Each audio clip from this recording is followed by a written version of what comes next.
4 పర్యాయాలు శ్రీకాకుళం నియోజకవర్గంకి శాసనసభ్యుడిగా పనిచేసి అందరి అభిమానిగా, ఆజాత శత్రువుగా ఈ నియోజకవర్గానికి విశేషమైనటువంటి సేవలు అందించిన వ్యక్తి. తెలుగుదేశం పార్టీలో పుట్టి అదే పార్టీలో 4 పర్యాయాలు శాసనసభ్యుడిగా ఎన్నికై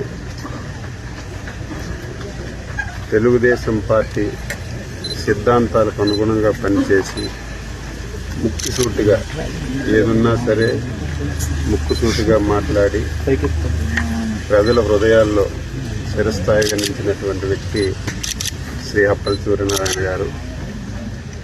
నిన్న ఆకస్మికంగా ఇంట్లో పడిపోయి హాస్పిటల్కి తీసుకెళ్లి సర్జరీ చేసినా సరే ఈరోజు మరణం చెందడం చాలా బాధ, ఆవేదన కలుగుతుంది.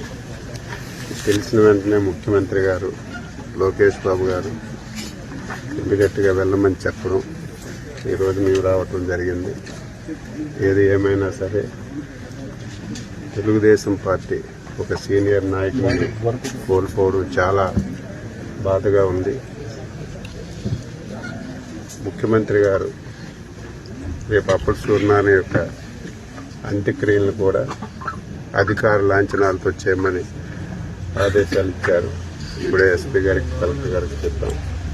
రేపు అంత్యక్రియలు కూడా అధికార లాంఛనాలతో జరపాలని చెప్పి నిర్ణయం చేశాం.